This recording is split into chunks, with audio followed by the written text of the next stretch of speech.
The FedProfits Association presents Thrive in the Recession through the power of no-bid contracts. And now, here's your host, Mr. Supercharged Profits himself, Ron Imbach. Hello again. I'm Ron Imbach, and I want to welcome you to our next edition, our next program in the Thrive in the Recession series on wherever you get your podcasts. I'm really excited today to welcome you back, but as well as to welcome a guest who just has an incredible amount of knowledge of federal contracting. And we're fortunate enough that she works with my company as well as an expert coach with over 30 years of experience in federal contracting in a variety of different ways. She helps our clients. She's also the president of Market-Atomy, which is a coaching company. She works with her clients, helps them in a number of different ways. She's based in Orlando, Florida, but she's traveled all over, works with clients all over as well. Her name is Danna Olivo. Hello, Danna. How are you today? I'm doing great, Ron. I'm glad to be here with you once again. Super. Very, very glad to have you. And again, just so excited that everyone's back on our podcast today. We try to give you valuable information every time on how you can get into federal contracting, the best way to do that, how to increase the revenue that you get from your business, how to increase your profits. After all, I am known as Mr. Supercharged Profits. So I've got to help you with that, right? That's like essential. And the great thing about having Danna here with her experience, I'm going to have her talk about a little bit what she's done, give you a couple of stories about the way she's worked and helped clients so that you can kind of get an idea about federal contracting, because there are probably a lot of you out there going, it'd be nice. I think this might be good if we work in federal contracting, but I'm not sure. Is there too much red tape and paperwork? And we're going to try and address that on the show to see if it is a good fit for you.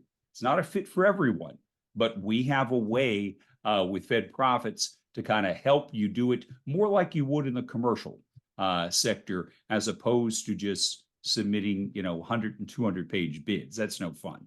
All right. So Danna, if you would, just tell me a little bit about your background, how you got into federal contracting, that kind of thing. Definitely, Ron.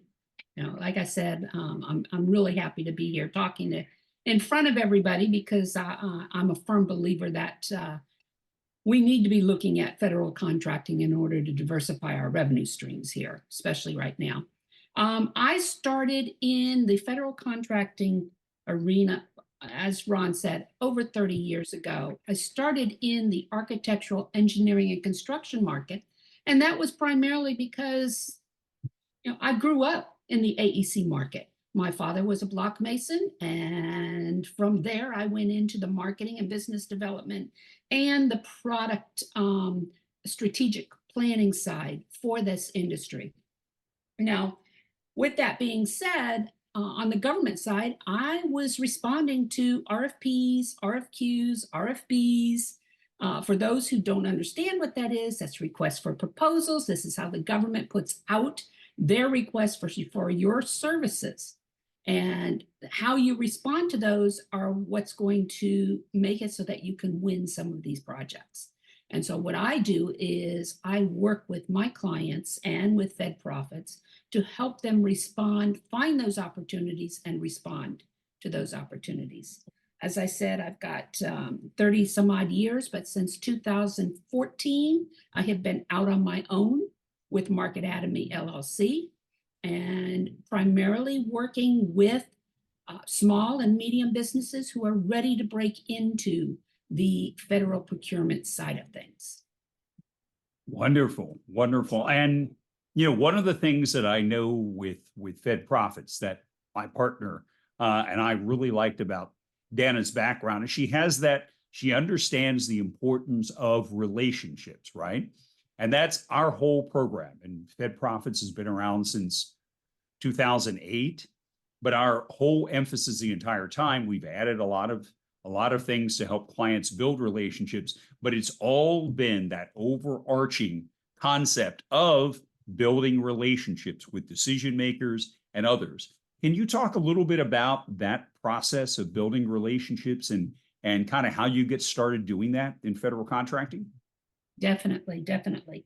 Well, I will be the first to tell you up front, it's not easy building relationships from scratch with the from the federal side or the state, municipal, and county side.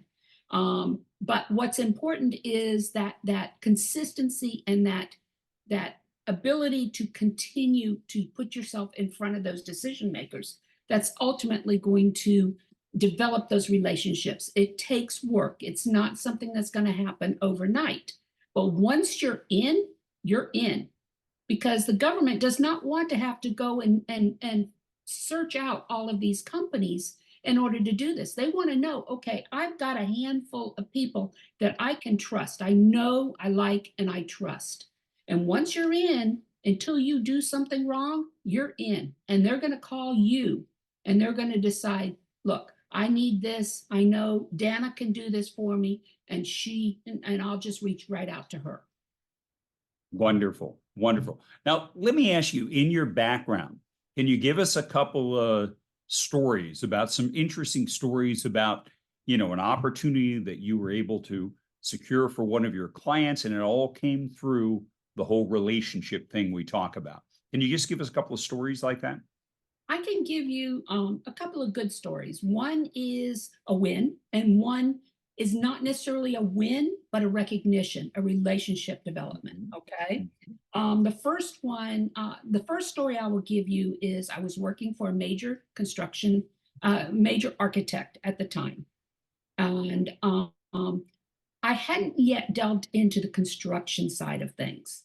I was still on the design side, but a major contractor reached out to me and wanted me to come over. And this was right at the time where the industry was moving into a design bid or a design build contract delivery method. But when I say that, this is where the onus of the contracting was shifting from the design side to the contractor side. And knowing that there was a time where I was going to have to be partnered on a submission between the design firm I was leaving and the contracting firm I was going to, I knew we had to keep that relationship strong. And that's what I did.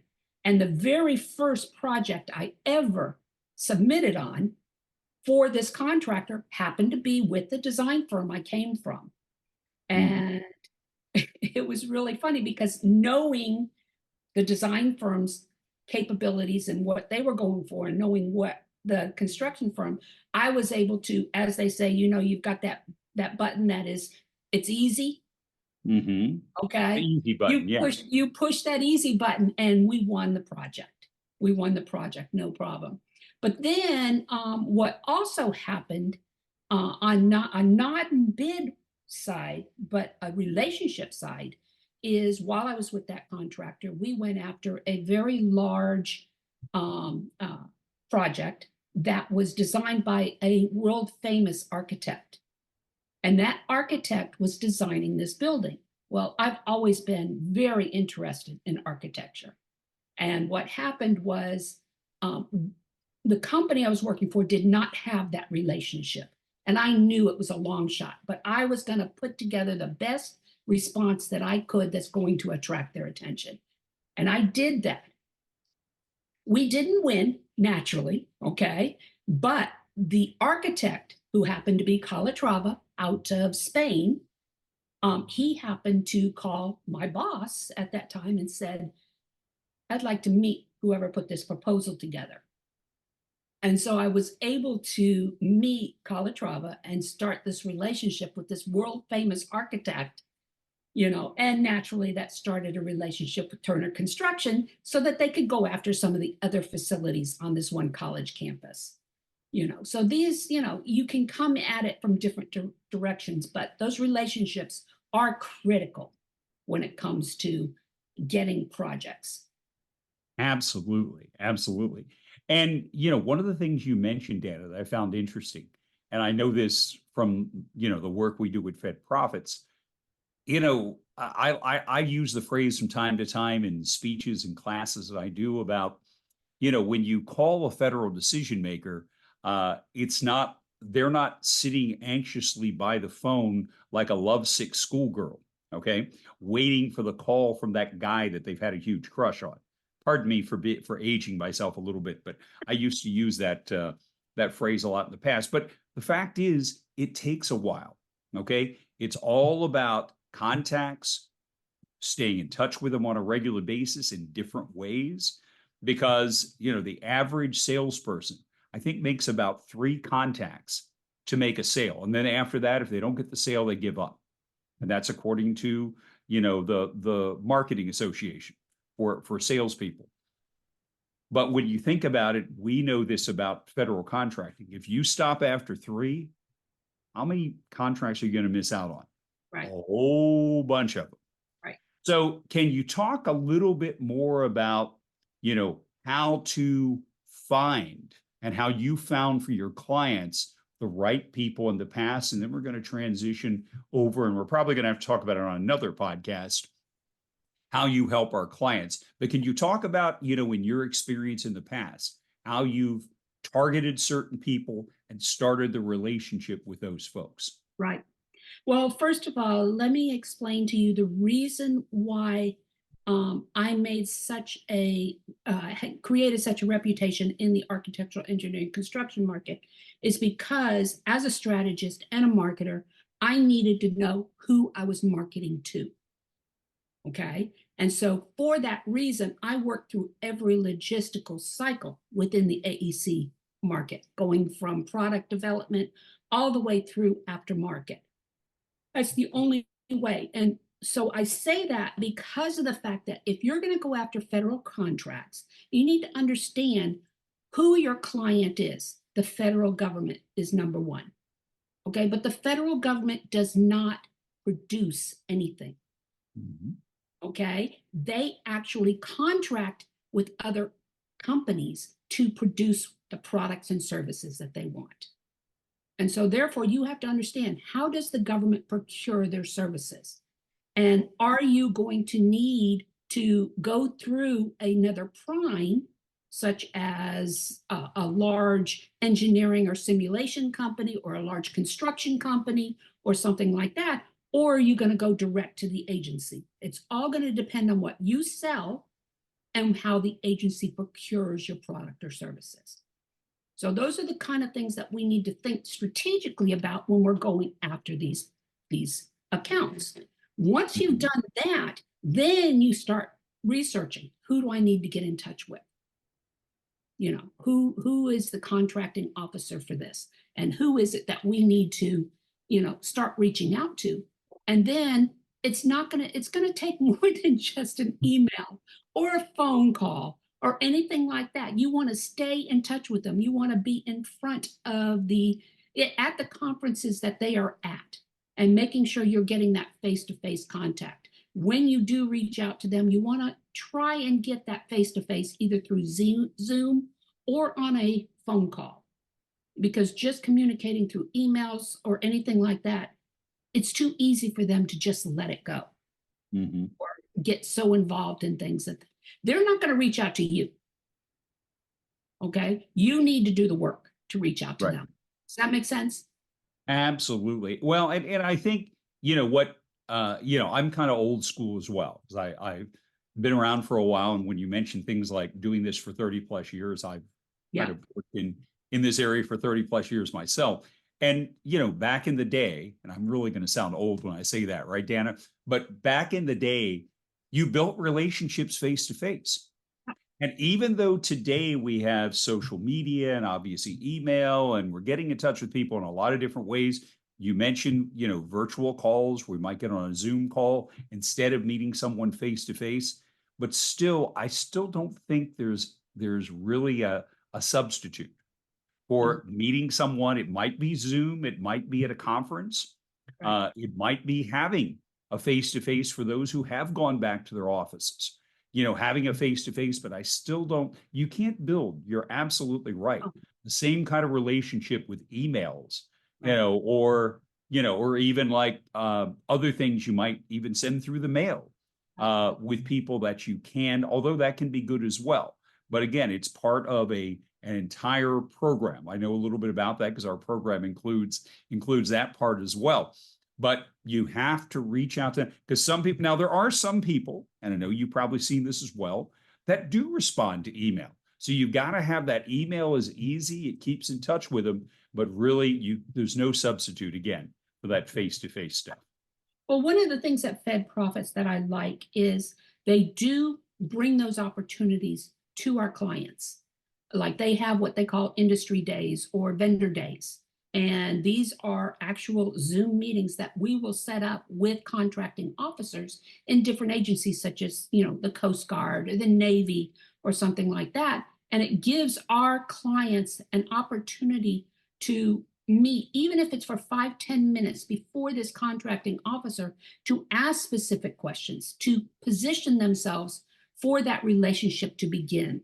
And 9 times out of 10, these relationships or these vendor days that we set up do actually open up that relationship, because they're eager. Once they've talked to you, they said, okay, reach out to me, continue, because they will be the first to tell you that they get so busy that they don't respond to everything.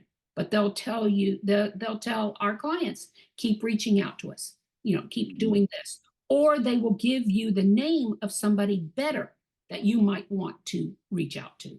So that's one of the things that I really enjoy that FedProfits does bring to the table for our clients.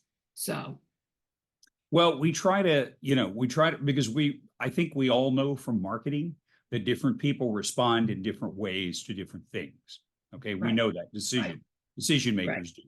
So I think the whole program from the very beginning, and again, from the very inception of our program in building relationships to get no bid contracts, that's still our focus. There's no question about it, but it all comes from relationships, whether you're getting no bid contracts, whether you're getting contracts that we refer to as warm bid contracts, okay, or whether you're building relationships with primes to get subcontracting opportunities. It's all about relationships. And I think the primary things we're trying to do with this podcast, it's one of the primary things I do when I speak before groups all over the country, is to get that point across, because there are so many, and I refer to them in our master class as federal contracting myths and misinformation.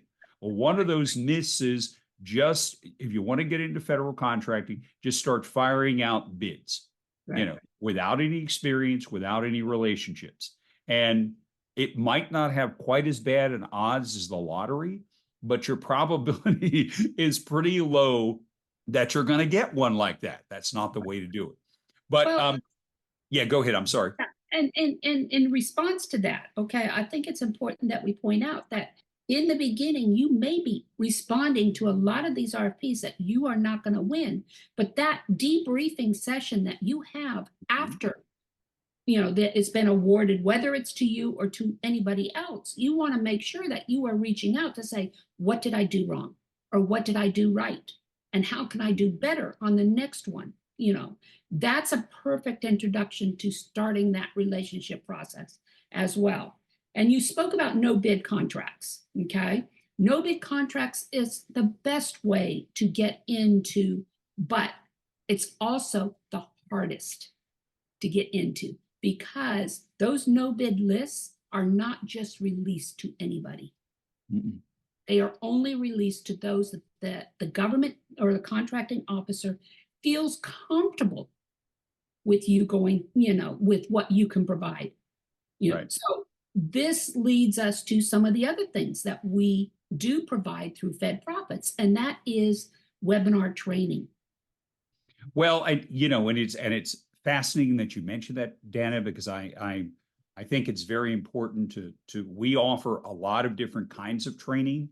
And in fact, I want to go ahead and plug, we're not going to be able to do it today because we only have so much time on our podcast, but I'm definitely going to have you. I mean, you and I could talk for hours about this kind of thing. So, but we can't talk for hours on one podcast. I don't think folks will hang around to listen to all that. In spite of the fact it's good information. So we're going to break it up a little bit, but I know we're going to have a future training on CMMC and the importance of that, especially if you're working with the Defense Department. Is that correct? Right. CMMC is the government cybersecurity level clearance. All right. And if you're going to work on a DoD contract or a Department of Defense contract, whether it's DLA, the Navy, the Army, or whatever, 9 times out of 10, you're going to want to have at least a level 1 cybersecurity clearance. All right. And so that is one of the things that we are going to be offering is the CMMC certification program. So we do have that in place. At the same time, we are also offering a webinar training just to prepare our small and medium businesses for what they need to have in place to actually work on these federal contracts. And that's everything from the bookkeeping side of things to the resource management to reporting, everything. It's called Ready, Set, Bid. Mm-hmm. And we're definitely going to go over that on a future podcast as well. Okay. So you're going to see you're going to be seeing Danna on a regular basis on our podcast. I'm really excited about that, just for that reason. But yeah, that's incredibly important. And when you mentioned DoD, the Department of Defense, Navy, Army, as we both know, they spend more money than any other agency. Exactly. So if you're going to get into federal contracting, I mean, granted, there's a whole bunch of agencies, as I like to say in my presentation. There aren't any mom and pop agencies with the federal government. They all have budgets, at least in the tens of millions of dollars. But of all of those, the Defense Department goes way up into the billions and billions of dollars that they spend on just all kinds of stuff. So you definitely don't want to exclude those. And if you don't have the proper certifications, cybersecurity wise, and you can't play in that pool, so to speak. And that's a huge pool the size of an ocean. So you don't want to exclude all of those opportunities. So that's an incredible point. So Danna, but as I look at the clock, I think we're just about out of time for this podcast, but obviously we're going to be talking about a whole lot of this stuff on future podcasts. So I want to thank you very, very much for joining me today. And again, this is one of many that I'll be talking to you so you can provide great information to our audience. And for those of you, once again, I want to thank everyone for joining me today. I've really enjoyed having you on, and I hope you got some great information from Danna and her vast amount of experience in federal contracting over the years. I also want to draw your attention to the QR code that's on your screen so you can get more and more valuable information about us, FedProfits, and our program. We'd love to answer any questions that you have. We'd love to see you, obviously, on future podcasts. We hope you can join us every week. And if this sounds like it's a great fit for you, if this sounds like something that you'd really, federal contracting, there's a huge ocean, there's a lot of money out there, a lot of contracts. Why am I not playing this game? And what you're going to learn as we go forward is that this is a small business game. You may be shocked to hear that, but it really is a small business game.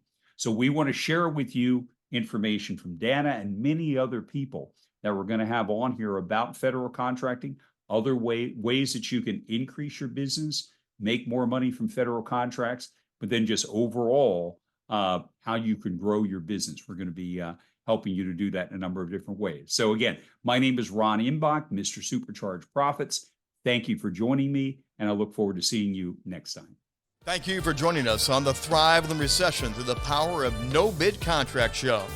If you want more information on no bid contracts, visit us at www.fedprofits.com.